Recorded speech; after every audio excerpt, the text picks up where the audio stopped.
First of all, I would like to thank Senator Rizzo Ontiveros for sponsoring this important measure. Yehey, palakpakan po tayo nung inanunsyo po ng Pangulo. Zero billing nung pong last SONA. Napakaganda pong pakinggan, wala kang babayaran. Provided yan ay DOH hospital. Ibig pong sabihin, wala kang babayaran. Pag yung ospital na yan ay sa gobyerno, pinapatakbo ng Department of Health. Pero may problema po, Ginoong Pangulo. Kulang na kulang po ang mga kama sa mga DOH hospital. Pag may pasyente, isang mahirap po na pasyente magtutungo sa ospital, ang sasabihin, wait. Mag-aantay po. Anong sakit? Tatanungin muna. I'll give you an example. A niece of a friend of mine went to check in at the National Children's Hospital last week. Positive po sa dengue. Tinignan ho, hindi pa masyado malala, balik na lang ho kayo. May dengue. Bakit po? Puno po kami. That was the reason. Mr. President, I think it's high time that we really look into this problem. Yung sinasabi pong zero billing po sa government hospitals ay nagiging wala pong saysay because of the fact na lahat po, kahit ngayon pong oras na ito, magtungo ka sa isang government hospital, wala pong kama.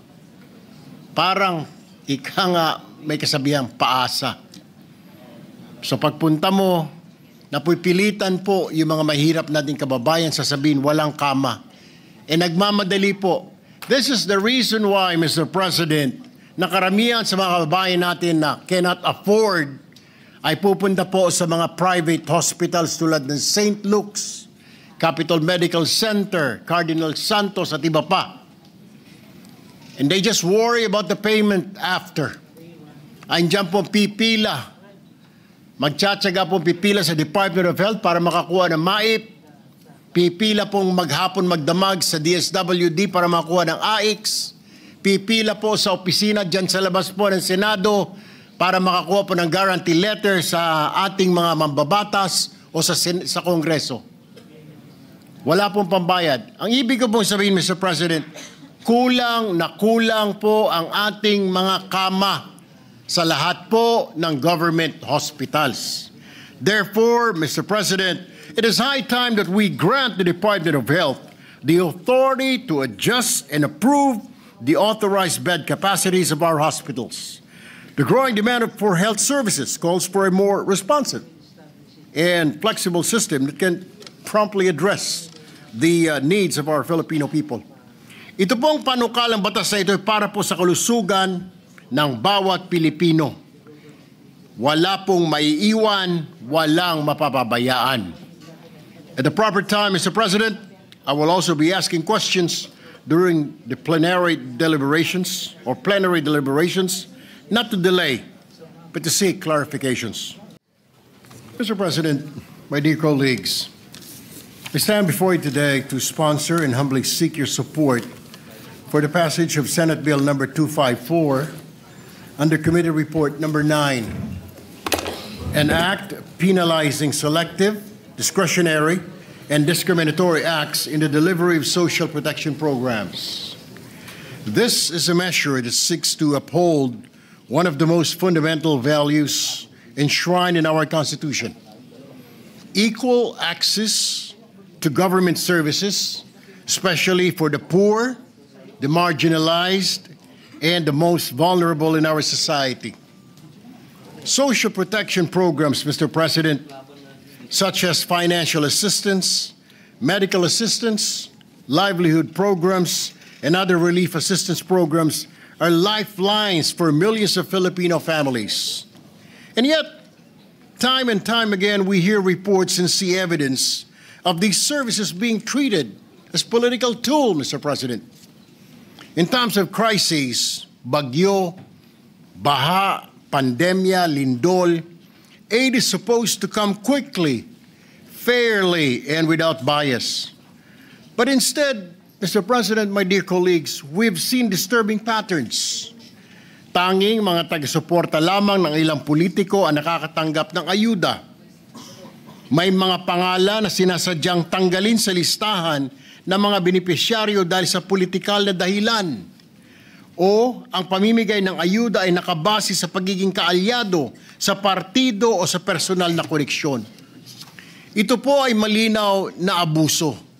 At ito rin ay isang anyo na pamumulitika sa gitna ng kahirapan at kalamidad. Something that has no place in a government that calls itself democratic and just. These acts, Mr. President, betray the principles of public service and deepen inequality in our society.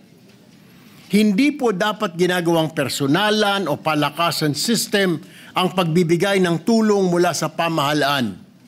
Public assistance must be needs-based, fair, and impartial. Layunin po ng panukalang ito na siguraduhin walang Pilipino ang naiiwan at walang kapangyarihan na inaabuso. It doesn't matter kung ano ang kulay mo. Kung ikaw ay pula nung halalan, ang nanalo ay berde, dapat meron ka ring ayuda dahil kinakailangan mo. Kung ikaw ay puti, ang nanalo ay itim, dapat mabigyan ka rin ng ayuda o ng tulong ng pamahalaan because public service doesn't have color, Mr. President. Dapat wala pong kulay ang pagtulong. This proposed measure seeks to penalize selective discretionary and discriminatory implementation of social protection programs. Saklaw po ng panukalang batas na ito ang lahat ng kawani ng gobyerno na may tungkulin o partisipasyon sa pamamahagi ng ayuda o serbisyong panlipunan. Malinaw po na ipinagbabawal ng ating panukalang batas ang mga sumusunod. Una, ang pamamahagi ng tulong mula sa gobyerno sa mga hindi kwalipikadong benepisyaryo. Ikalawa, ang pagbibigay ng prioridad sa kanilang mga kamag-anak o ang pag-uutos sa iba na gawin ang ganito. At ikatlo, ang sadyang pagtatanggal o hindi pagsasama ng mga kwalipikadong benepisyaryo sa pagtanggap ng ayuda mula sa kanilang mga lokal na pamahalaan o ahensya ng gobyerno. Upang matiyak naman po ang pananagutan, ipinapataw ng panukalang batas na ito ang pagkakakulong ng hindi bababa sa 1 taon, ngunit hindi higit sa 6 na taon at habang buhay na diskwalifikasyon sa paghawak ng anumang posisyon sa pamahalaan.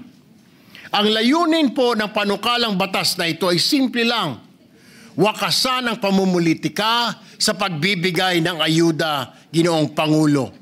Hindi po ito makatarungan at higit sa lahat, hindi po ito makatao.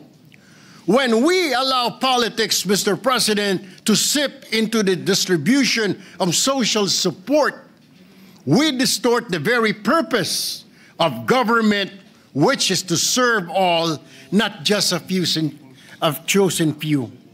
Let us build a culture of fairness, accountability, and dignity in governance.